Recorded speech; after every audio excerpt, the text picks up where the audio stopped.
Everybody, my name is Cam Nigro with Blue Sky Training, and welcome back to the Home Performance Advocate podcast.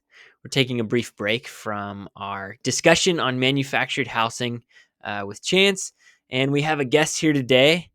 With us is Rob Shank. That's how you say your last name, right? Shank? Yeah. Okay. Sweet. Rob Shank with us today, and he's going to talk to us a little bit about property management and real estate as it relates to home performance.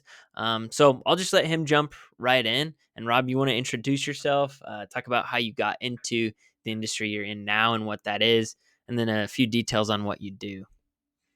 Well, my name is Rob Shank. I own Cross Arrows Real Estate Services in the Wyoming Real Estate School out of Cheyenne, Wyoming. I've been in this business about 15 years now. I just kind of fell into it by happenstance. I manage about 75 to 80 rental properties or rental units in Cheyenne. Um, and then, of course, we do buy sell. And then I also have the real estate school, which was the first online real estate school in Wyoming for real estate agents to get their license, or for current real estate agents to upgrade and get their broker license. Hmm. So, Yeah. Yeah. Talk a little bit about that school real quick. What does that entail? And yeah, how did it become the so first? well, so it used to be that when you wanted to get a real estate license, you had to sit in a classroom for 10 days straight, 8 hours a day. And by about, day 8, your brain turns to tapioca because that's all you've been doing every single day throughout the weekend. Um, and so after I got my broker license, I was helping a guy study for his exam. He had failed it a couple of times, actually went back through the class again and asked for my help to study. And I helped him study up for a couple of hours for 2 days in a row. And he passed, no problem. He's like, "Oh man, you should teach this. This was great." Yeah. And I went, "Oh, okay." So I went to the real estate commission. I said, "Hey, I want to be an instructor. What do I need to do?" And we don't know. We've never had anybody ask that before. The people that have been teaching it now have been doing the same thing for 20 years. And so I had to jump through a bunch of hoops to get a certification to teach it. And then they came up and said, "Well, we're going to finally fall in line with everybody else in the country. We're going to allow people to do this online." And I jumped on it. And actually, spring of 2019, I got the official sign off. And then, of course, COVID happened. Hmm. All the in-person schools were shut down, and my school just blew up. So students have to do approximately 60 hours of studying in a classroom or online. They have to take a state and national exam. And then I have, of course, folks from out of state in Colorado, Idaho, Nebraska, California, all over the country. They want to get their Wyoming license so they don't have to give up as much of a commission and they can help clients. And they have to take classes to do that as well. So I help with those online. Hmm. So mine's set up where it's self-paced. They can log in anytime. Um, but my big thing is I carry the darn cell phone around with me all the time. And I tell all my students I answer the phone 7 days a week. So kind of bridges that gap from the typical online where you're left on your own. And if you don't understand something, you're just kind of left there to figure it out on your own, where they can actually just give me a call or shoot me a text and I get right back to them. Yeah. Yeah, that's big. That's bold too, 7 days a week, that's awesome. Well, It sweet. drives my wife absolutely crazy, but it is what it is. Yeah, I'm sure. Customer service. Yeah. Yeah, that's good.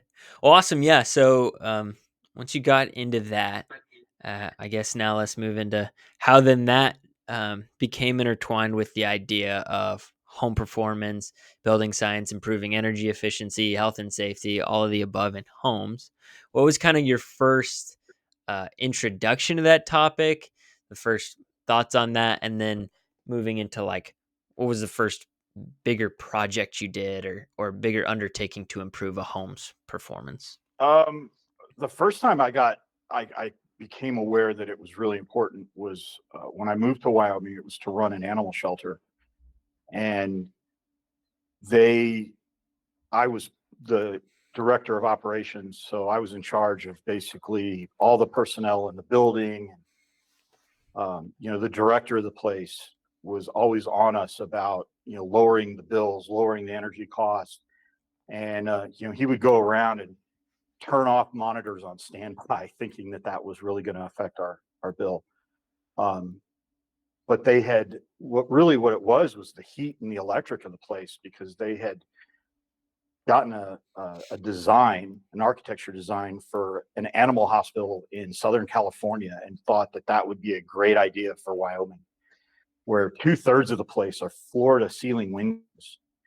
Um, and it just seemed crazy to me that you would, and I first realized it looking at that's crazy to put a building like that in that area. Mm. Um, then later, when I got into real estate and got into property management, um, Parker ended up becoming a client and started introducing me to this stuff. And I found out where it's not just about um, bringing things up to code, but going kind of above and beyond. It can really save money and can be profitable, not only for me, but it can be for the clients as well.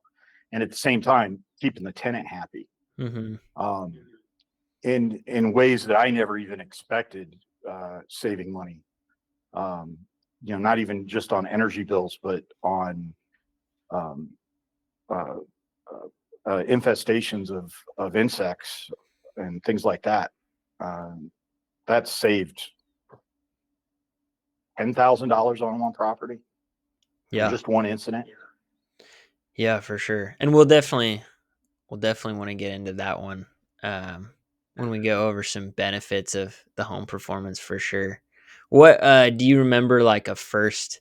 And obviously, if you had Parker too, he can give some sides of that from his perspective. If that was kind of the first bigger undertakings, and both of you can share on that. But what was like the first big undertaking of really improving a rental property's performance, like to a next level beyond code type thing? I think the first one that I got involved with was managing one. What are the triplex? Yeah. This triplex that Parker rehabbed. It was originally a single family home, and in Cheyenne they like to take these single family homes and turning them into multifamily. And Hmm. so they had this, a pretty good sized single family home that they end up breaking up into 5 units, which uh, the property owner didn't take care of it, and it ended up turning into a crack house essentially. Parker goes in there, guts it, redoes everything, insulates it above and beyond, gets rid of all the gas heating, puts electric heating in there, and turns it into 3 units Hmm. with electric heat. Um, at that point, I started managing it and ended up making it all utilities included in the bill and threw Wi-Fi into the building, and made it a lot more profitable, because the tenants look at it, and it's a convenience issue. They go, oh, all the utilities are included. I just pay this one single bill. Hmm. I've got Wi-Fi.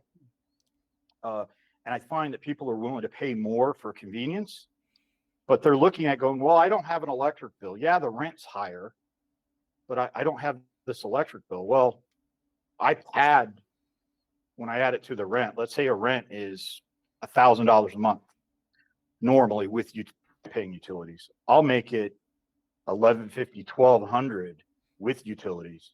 But it's written in the lease agreement that if the utilities go above $150, the tenant has to pay it. So we know Hmm. right there's a profit to be made. I think in that building, in 7 years, I've had 2 times that I've charged the tenant. Hmm. Yeah. Uh, every other time, it's under that $150 threshold, which is extra income. And during the summer, it's like $50, $40, Yeah. for a place. And to expand on that, right? Kind of what the things that we did when we did completely gut it, brought it down to the studs, changed all the windows out, and not even for super crazy windows. sometimes I wish I would have done triple pane windows. At the time, we didn't have enough money to do that. It was either doing that or doing a really good job insulating. We picked insulation since windows can be changed, whenever we want.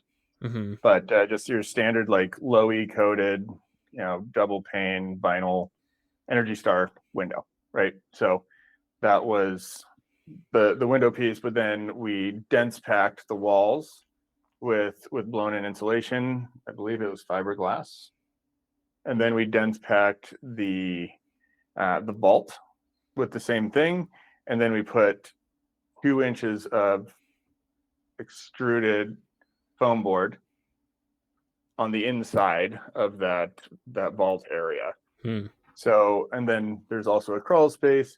We spray foamed the walls and the rim joists of the crawl space and encapsulated that. So we basically did the entire envelope to make it as efficient as possible.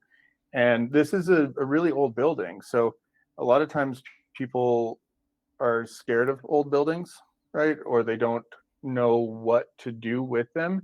They don't think that they can actually make them efficient. Mm-hmm. And yes, this is an extreme example, right? Shown here and a bunch of others that you can do it, right? You just have to know what you're doing and you have to care about what you're doing Yeah. in order to do it. And so, yeah, the bills there are insanely low for what it is. There's not high efficient, there's not a heat pump in there or anything at this point. That is probably the next improvement, right? Is to get a more efficient heating system, but it's just in wall box fans that are electric heat, Yeah. and the bills are still really, really low, right? So that insulation and making sure that the building is very, very tight is has been a big deal and really made it so that this building can act like it is now. Yeah. For sure.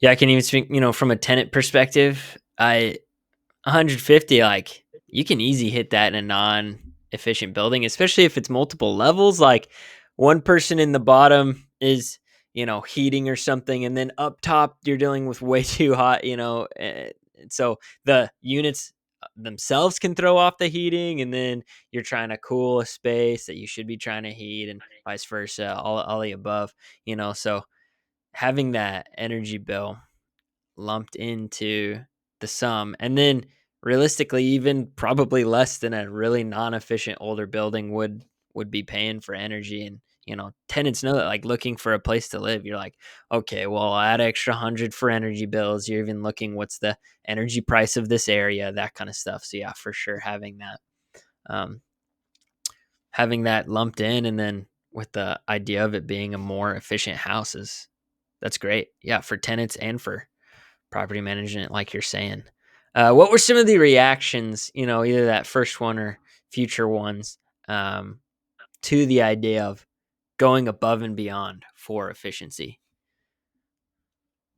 Well, from doing assessments and stuff, right, with and having kind of this expertise in rentals, I would talk to a lot of owners and stuff that of rental buildings and things as I was doing their assessments. And the biggest reaction I ever had was, well, that's too expensive, right? Like that would never work. And that was part of the reason, beyond that we actually care and want to do it with all of the units that at least I have, that we did these units the way we did them, is to also show other people that this can actually work. It can be better on all sides, right? So the owner can make more because you're including the utilities, which gives convenience, and because you've spent the money up front to make it super efficient, then you're not having that outflow every month by paying someone else's utilities, right? Mm-hmm. And you have to set some parameters so that people understand that it is important to just go with, to not waste, right? Otherwise, you get waste. And then for the property managers, correct me if I'm wrong here, right? People tend to be more comfortable, so they want to stay longer. They're just paying that one straight bill, so they want to stay longer. and it just the maintenance is lower. Maintenance is a lot lower, lot lower. Um, you know, we that building in 7 years, we haven't had to replace any of the heat in any of those. I think I had to change out a water heating element once. Mm. Yeah. And you know, maybe a faucet or a garbage disposal, something simple. But when you have that all included and the price point is at a certain amount, you get a higher quality tenant. They appreciate it. So I always get professionals, lawyers, teachers. I had a doctor in there once.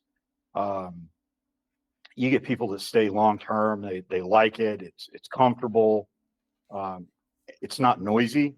That's a Yeah, big, Noise is a big that's one. big. Yeah. especially in those older homes where they've turned that second story into an apartment. It just wasn't built the same as a commercial, if you will, apartment building, and you tend to have a lot of creaking and noise. And I've been in there in those apartments doing a move out, and you know the people upstairs have a couple little kids that are always running around, and you don't hear it below because the insulation just absorbs it. Mm. Um, you don't hear people down in the laundry room downstairs slamming the dryer shut. You have no idea they're down there. It's so quiet there Yeah. that I think once I went in and the guy next door had his music really cranked, and I could just kind of barely hear a little bit of it. Um, but yeah, it makes for a much more comfortable, nice place. Where you don't necessarily feel like you're in an apartment building with that typical noise and things going on, or Oh yeah. smells even. Yeah. Yeah. Yeah. Um, And that is something, Kim, that I don't know if I mentioned, I don't think I did, but we have insulated between the units as well. Yeah. Right. So that there's that sound deadening, as well as if this person likes it warmer and this person likes it colder, you're not getting that bleed Yeah. like you Yeah. do with like just hollow walls. And really, to me, the vacancies are what kill a rental. Yeah. Right. For So sure. 1 month vacant for $1,000 a month rental, that's $1,000 lost for both people, yeah, right? For the manager and for the owner. Now, different monetary values there, but you know, it's a loss in and of itself, and it takes a long time to make that back. So people never leave because they're really comfortable and they like the situation there. That to me is very, very valuable. Yeah. well, that's the one lesson I wish I could teach owners to understand. I ran into that actually yesterday with a rental where I was talking to the rental owner, and they've got a really expensive house on the market for rent.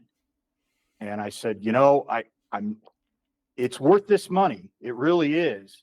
But it's going to take a long time to find somebody willing to pay that amount for this house. Mm. We should really consider dropping the rent down. And they said, no, leave it for a couple more weeks. And I'm going, you know, just this 1 month that we're missing in rent, because you won't drop it a little bit, you know, it's going to take you forever to make that money back. People don't realize what Parker said. Just a month being vacant, over $100 or $2 in rent, kills you. Yeah. That's a lot to lose. Mm-hmm. Yeah, and then if you have turnover on top of that, right, then you're having that month vacant every 6 months, maybe. Right. And then you're trying to get maybe $50 extra a month, which gives an extra month vacant. Now you're vacant 3 of 4 months or 3 of 12 months a year, right? All of a sudden that's going to kill that property. And so if you don't have people ever want to leave, you don't have to worry about that. Yeah. Yeah, for sure. Yeah, staying long term and then giving those high marks, you know.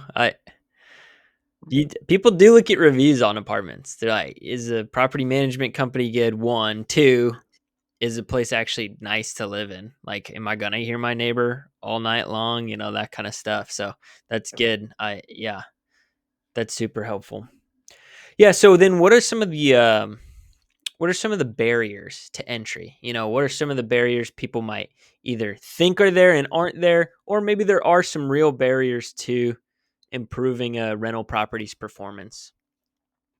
Uh, the biggest barrier I have with owners is, I would say, I hate to sound bad to people, but ignorance and money.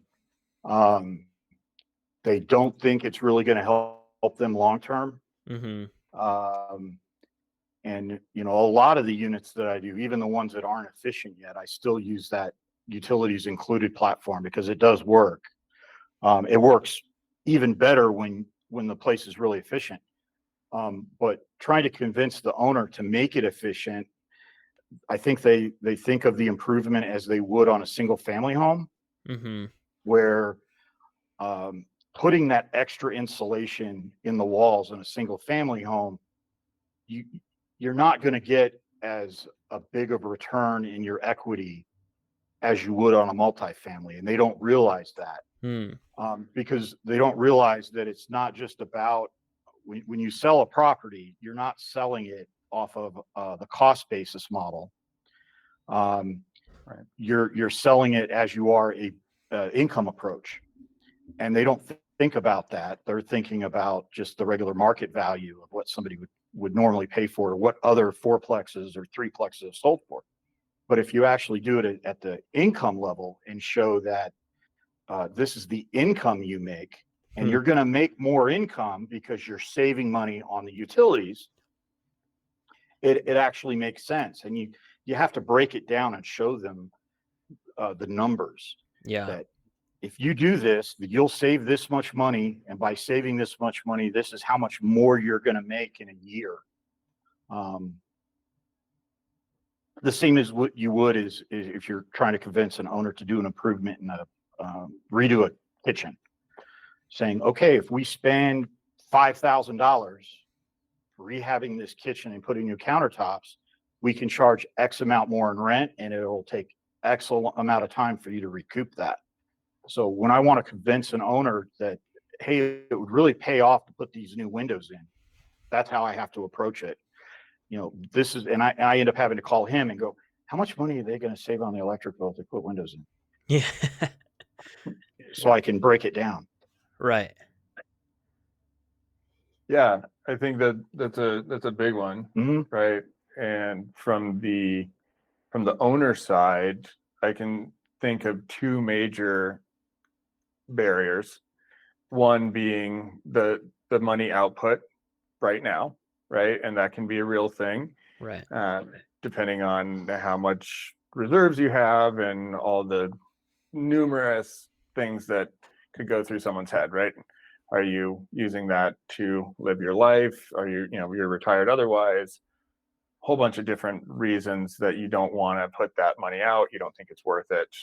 There are a few of those that can be, I guess, combated, Mm. right?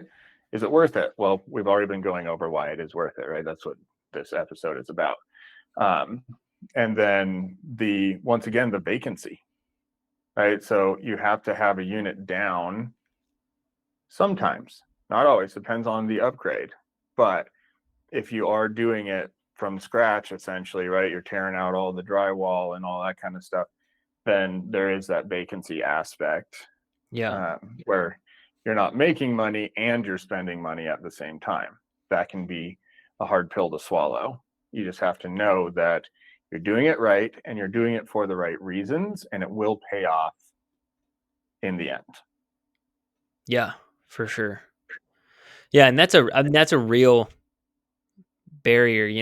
We talk sometimes, like you said, Rob, about like they just don't know. A level of ignorance and a lack of education on the topic. Yeah, it just not sure what improvements are actually going to help. You know, financial costs. That's a real barrier. It's not like a made up one, because we do have a lot of made up ones a lot of the times, or people will have made up ones about home performance, like it's not real, doesn't actually help. But yeah, financial cost is a big one. But yeah, if the Well, payoff is there. I think older customers have that expectation as well, that it's kind of a scam. Yeah.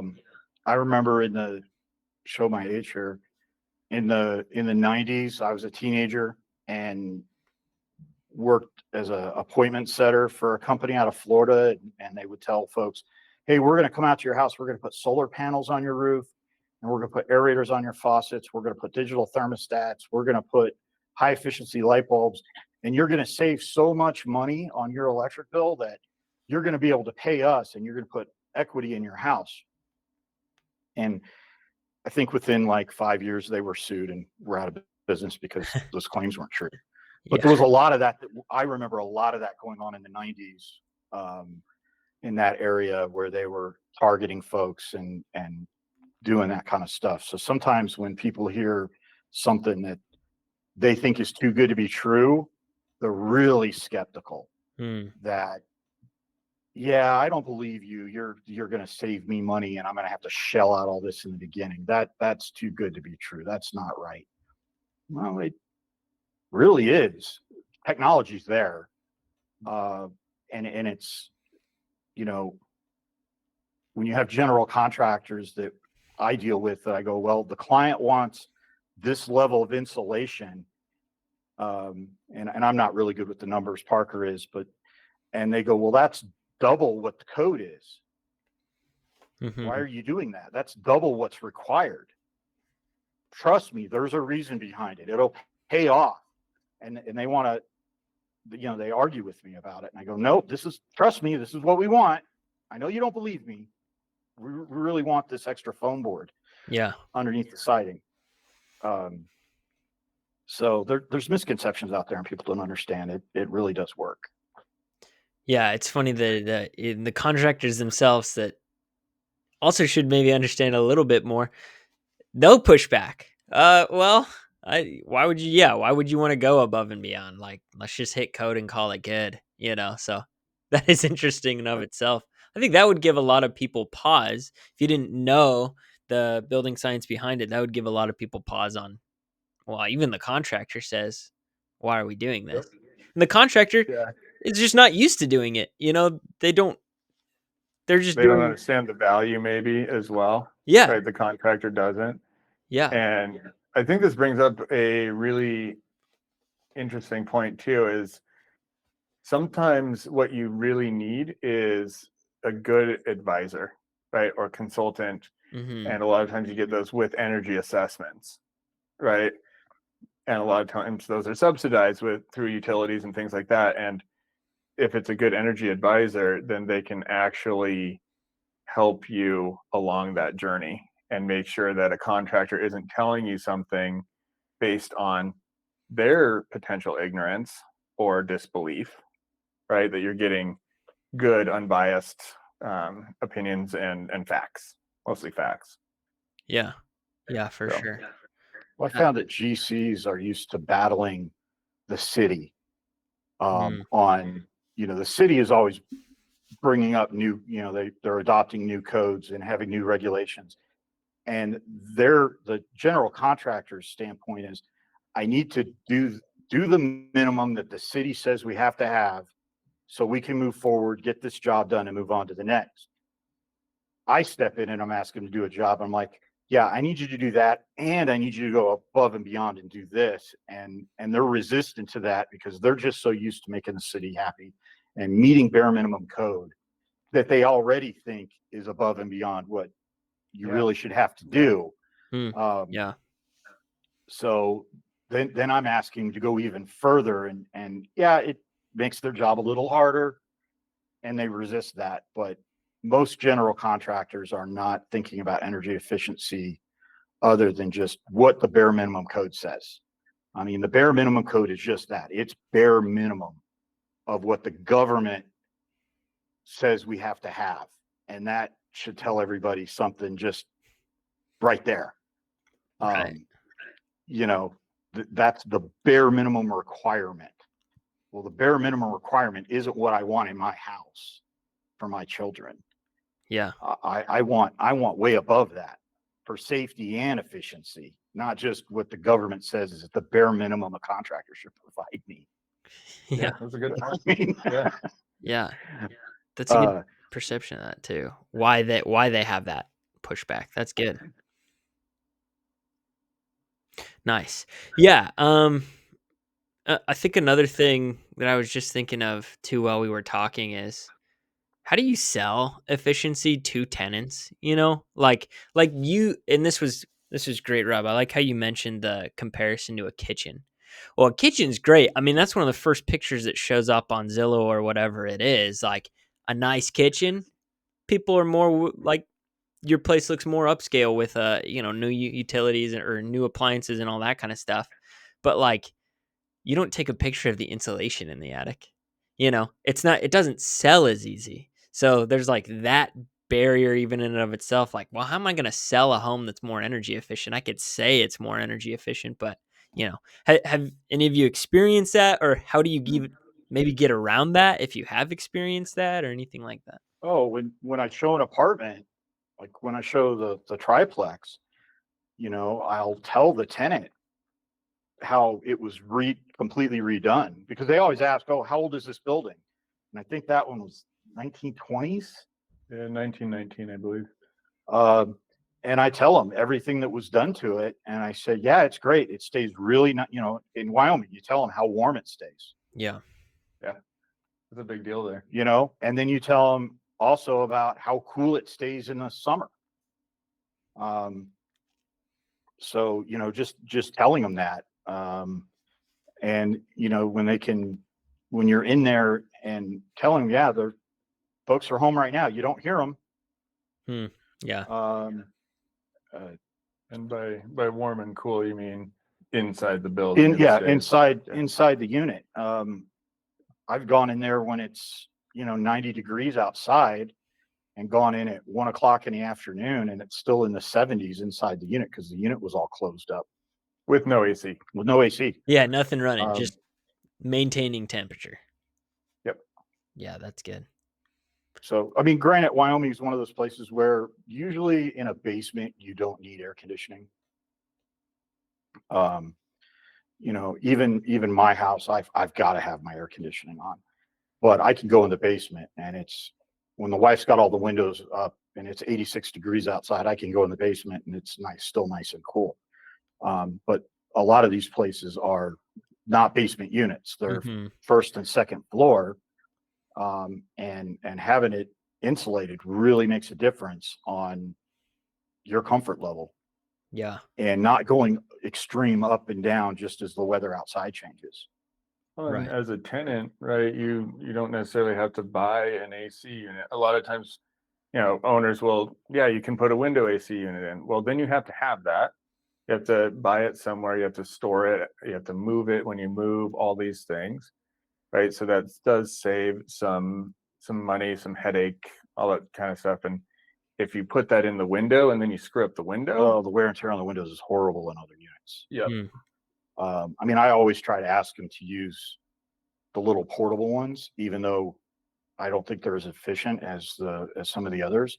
But the wear and tear on the windows is horrible when they put them in, and when they don't have to put them in and they can just open the windows and have a nice breeze going through.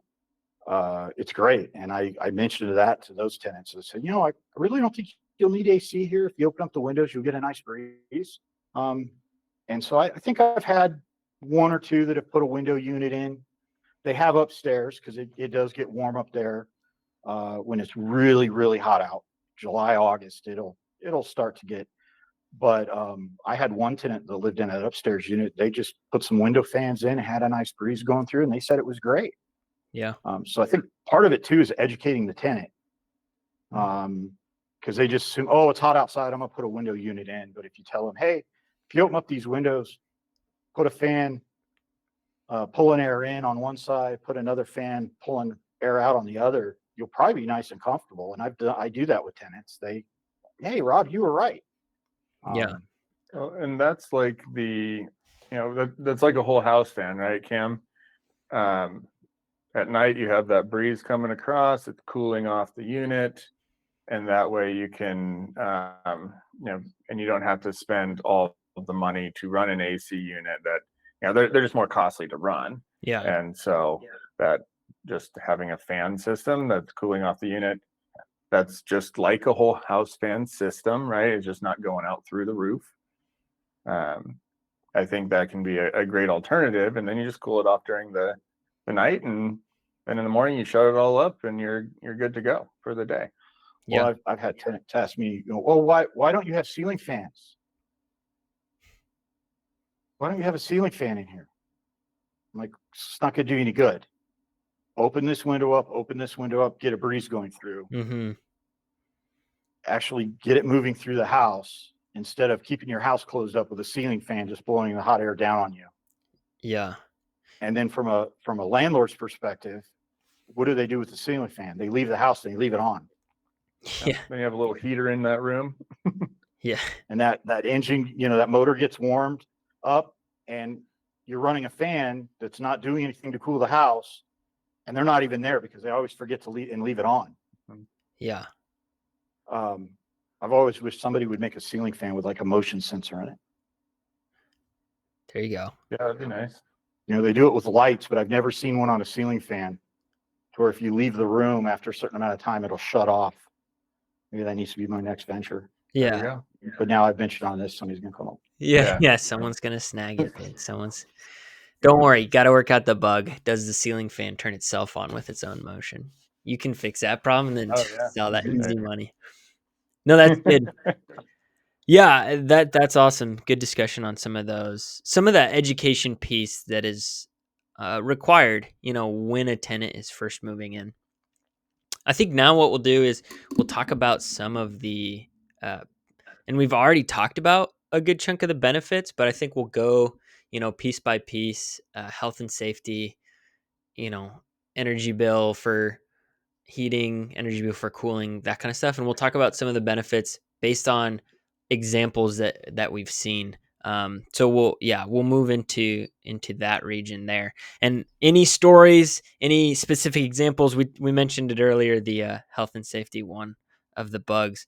We'll go into those now. So let's go ahead and transition to start with benefits of improving overall home performance. And let's start with that health and safety piece. What are some examples we've actually seen? You've been listening to our guest episode of the Home Performance Advocate podcast with Rob Shank. If you don't want to miss this conversation, make sure you follow this podcast on whatever listening service you're using, whether that be Spotify or YouTube, so that you don't miss the next part of this conversation as we delve into more benefits of home performance and property management. We'll see you next week.